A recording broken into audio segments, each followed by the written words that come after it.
Hello YouTube and welcome to my review of the Garmin Etrex20 portable lightweight GPS. This is a GPS with a hell of a lot of features which can do a hell of a lot of things, and if I was to cover and list all of those things in this video, it would definitely be a multi-part series. So instead I'm going to tell you a little bit about my history with the unit, the pros of the unit, the cons of the unit, and my final opinion of the unit and why I still have it after so many years. But first, let's go over the specs.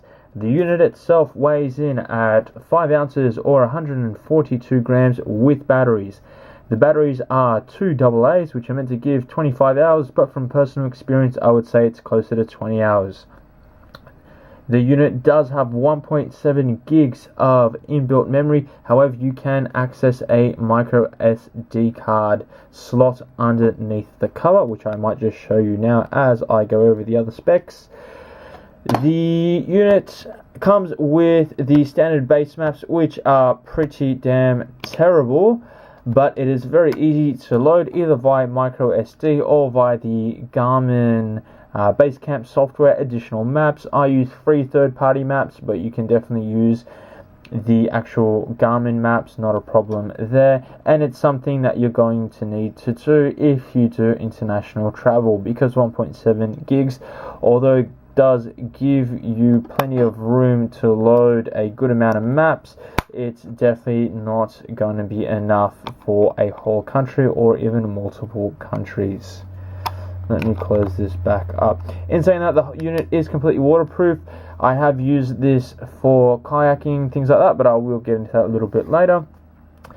The Etrex20 talks to the American GPS and the Russian GLONASS, so you can be assured that there are plenty of satellites up there that your GPS can talk to, so getting your fix is pretty quick and it will be pretty accurate. Now, of course, in the making of this video, just to let you know, the Etrex20 is the midline model, so there is an Etrex10 and an Etrex30. And as of making this video, there is a newer Etrex20 model, the Etrex20X, I believe, which one of probably the biggest upgrades it has is a better screen. However, this one works just well for me. So let's talk a little bit about the pros as we fire this unit up. The pros, obviously starting with the size, it is small, it is light, it is very, very versatile. It is a pretty much do anything unit. I have used this unit from everything from hikes, multi-day hikes, mountain bike riding. I've used it for, and let me get rid of that. I've used it for mountain bike riding. I've used it for kayaking. I've even used it for spearfishing. So, as I mentioned, it's pretty damn versatile. Now, the other thing which makes it very, very versatile is the battery life. Again, I said it's 25 hours, but I'd probably call it closer to 20. Not too bad. Definitely more than enough. And because it works on 2 AA batteries rather than rechargeable batteries, it's very easy to carry spares and replace those batteries in the field. I am definitely not a big fan of rechargeable items when you're talking about camping, hiking, multi-day adventure type tools. So I definitely prefer just to carry some spare AA's. Another big plus about this unit, it is completely customizable. So let's say we go over here to my data screen, and I've got 3 screens, or 3 cards as I'll call them. But again, you can have as many or as little as you like. Over here, the customized data that I have, sunset or sunrise information. I have things like, let me turn the light back on. I have elevation, trip odometer, speed, max speed, average speed, all that kind of jazz. Once again, completely customizable. And of course, you have the menu there where these tiles sit. Again, completely customizable. Another big plus about this unit, which enables me to carry and use it for lots of different things, is it's very rugged. I already mentioned it is waterproof, but it is very solidly constructed, and I definitely trust it will survive any bumps or bruises without a problem. Cons to this unit, now probably the biggest thing, it is quite slow, and what I mean by that is the map refresh. So as you can see, as I scroll down, it takes a little while for the map to refresh. Not a huge thing, not a deal breaker, but you do have to stop, check. Okay, let's see, if you want to follow a road, okay, I have to now stop, refresh, let it load. Okay, I want to keep following that road. Okay, we're going this way now. So it can take a little bit longer than you'd like to be able to scroll through the map.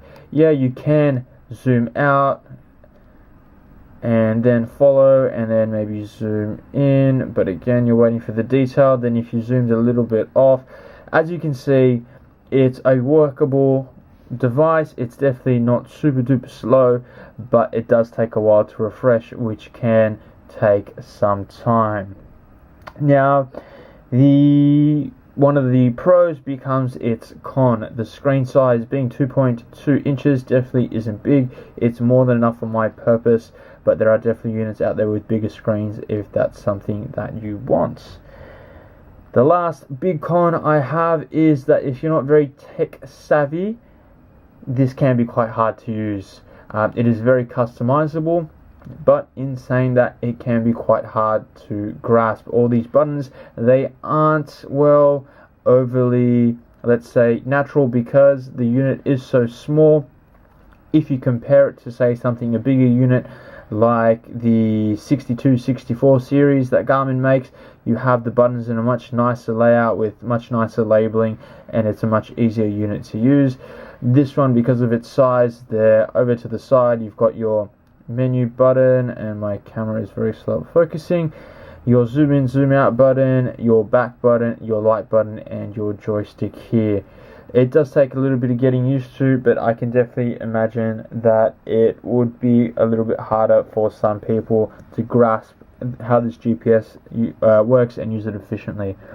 Now, a little bit more about the history of this unit with me. Like I mentioned earlier, I have used it for everything from day hikes, multi-day hikes, mountain bike riding, kayaking, things like that. And one of the things that allows me to use this unit for all those different things is the, well, I guess for lack of a better word, the rail system on the back. I've got a quick example here. This is the clip, the alligator type clip that I use for this GPS. Very, very easy to pop on, and now I can mount this on my backpack or my life jacket. I have the lanyard as well, which I use for extra security in case the clip fails or something like that. Never really had to use it. It has slipped off my backpack up that way once I put the backpack down. It fell over once, but it hasn't been too much drama. They make a bike mount for this. Once again, very, very easy to put on. Very easy to take the clip off as well. Just apply a little bit of pressure, and then from here slide it off, so not too much drama. I definitely recommend using a case with this unit. As you can see, my one looks pretty new. There's not too much scratches or scuffs or anything like that. Even though I've had it for a good couple of years, it's simply because I've had it in a protective case, which doesn't weigh all that much more, and it doesn't make the GPS really any bulkier or anything like that. Do I recommend this unit? Hell yes. It is a definitely a good all-around unit. If you need something specific, say for example you're just going to use it for bike riding, there are smaller, better units available. If you are a mountain guide, or I don't know, whatever, you're only trekking and you need a GPS for navigating out bush, you may need a bigger screen, better, let's say, buttons to be able to set waypoints, all those kinds of things. There are better units for that. But in my opinion, for a unit that does everything and does it well, this is definitely one to look at. So this has been the video on the Garmin Etrex20. Hope it was helpful. If you do have any other questions, feel free to let me know. I'll do my best to answer them. As always, thanks for watching.